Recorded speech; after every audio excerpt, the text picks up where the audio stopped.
Jeff Duncan's good enough to join us, talk a little bit about both. Man, we always appreciate it. How are you? Matt, I'm doing good, buddy. Good to hear from you. Thanks, man. It's always our pleasure. Let's maybe start, if we could, with today, and then we'll look into the future. Maybe biggest takeaway from what Kellen Moore and Mickey Loomis had to say today? Well, I think we all knew this by watching with our own eyes, but the commitment, I think, to Tyler Shough as the franchise quarterback going forward, I don't think it surprised anybody, but it was interesting to hear it from both men today. It was pretty clear this is the guy they're going to build around, and I think everyone in the organization just has unbridled enthusiasm about what he's been able to do. I think, Matt, he's even exceeded their expectations on him, and this is a guy that they were way higher on than I think a lot of teams in the league. They had a first-round grade on him. They had him graded higher than Jackson Dart, I think probably right behind Cam Ward, and I think he's played even better than expected. Yeah, I don't know that there's any doubt about that. It's been incredible to watch. Jeff, I mean, you've covered the Saints for 25 years. Can you sort of gauge how you feel or what the temperature is around the organization, fan base, everything going into this offseason, especially off a 6-win season, but as opposed to maybe others? Is there a comp where you might look at the level of optimism, if I'm not asking too much of a leading question there? No, I think it's a good point. I mean, it's night and day difference from where the organization was a year ago, and everyone had their crosshairs on Mickey Loomis and Gail Benson. That seems to have died down from the fan base.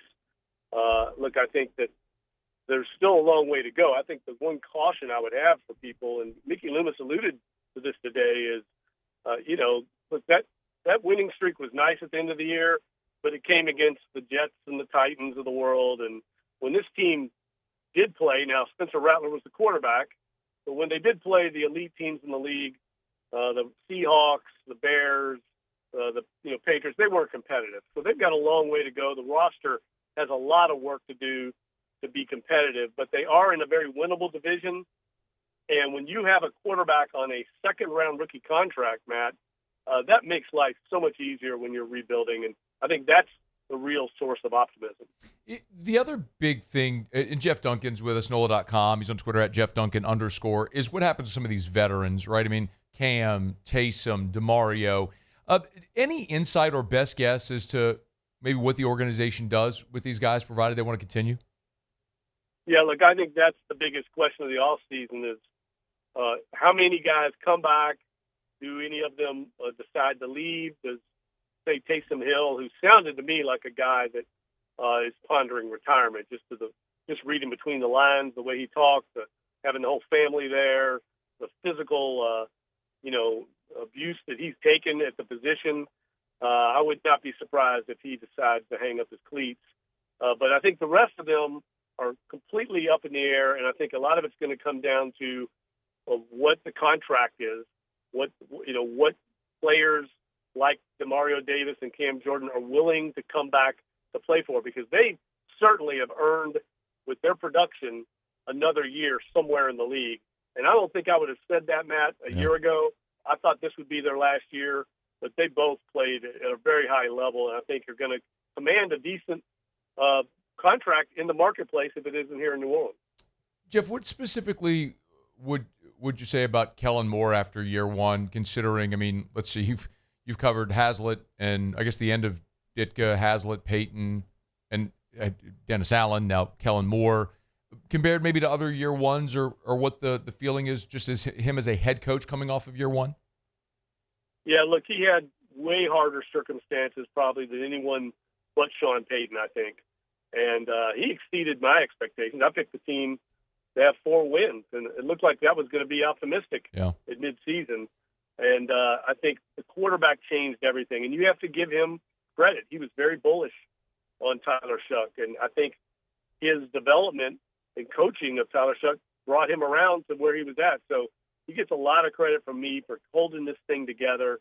It could have easily gone south. We've seen some teams around the league pack it in. That never happened here, Matt, and that's a credit to the staff. It's a credit to the leaders in the locker room. I was really starting to question Kellen Moore midseason, but I have to say, I mean, he surprised me. And I think the league is kind of going to this. We're all used to the Sean Paytons of the world. There's only so many guys like that. There are more guys like Dave Canales and Matt LaFleur and Mike McDaniel. That's kind of the way the league has gone with the head coaches, and I think Kellen Moore certainly earned a lot of respect this year, not only from the fans but also from players in that locker room. Jeff Duncan's with us, not just about obviously Loomis and Kellen Moore meeting with reporters, but also I guess a summit is what we would call it. It's how you alluded to it on Twitter X with Gail Benson and Jeff Landry and going up to New York City. And a few things on the docket. I guess top of the list would be the 2031 Super Bowl. Can you fill us in, Jeff, on the goings-on there? Well, that was big because the Saints and the city of New Orleans, the host committee that bids on these Super Bowls, really we missed the deadline. I say we, the city of New Orleans, to bid on the game because they didn't have a long-term contract extension with the state of Louisiana at the time. The team didn't. So obviously you can't have a Super Bowl in a city that you don't know if they're actually going to have an NFL team in that city. So that had to get done before the city was going to be allowed to bid on the 2031 game. And the reason that year is targeted, Matt, you know this well, New Orleans has a very complicated spring schedule with Mardi Gras. The calendar gets very complicated as far as trying to get big events in here. There's a lot of major conventions at that time of year. And 2031 is really the only year that New Orleans could fit in a Super Bowl between now and 2038. And the locals have let the NFL know that. The NFL is very much aware of that. Would love to be able to bring the game back here, but they had to get that contract done. Once they did now, I think the NFL's extended an olive branch to Gail Benson and Jeff Landry and invited them to bid again. And I fully expect that game to be here in 2031. I don't think the NFL would have taken the step to allow them to bid if they weren't going to bring that game here. There's always the concern, Jeff, of cities that build new stadiums being in line for a Super Bowl. So I can't help but think of Chicago or what's going to happen in Kansas City. Does any of that potentially – there might be others I'm not thinking of right now. Nashville, right? Are there any of those that could potentially stand in the way of New Orleans landing the Super Bowl in 2031?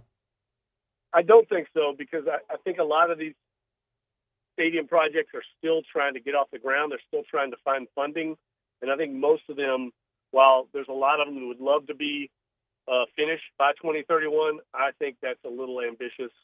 And the way the bidding system works now, remember in the old days, Matt, they used to have cities bid against each other. Yeah. And we famously in New Orleans lost to Atlanta in 2018. Yep. That was the tricentennial in New Orleans. Everybody thought it was a shoe-in for New Orleans.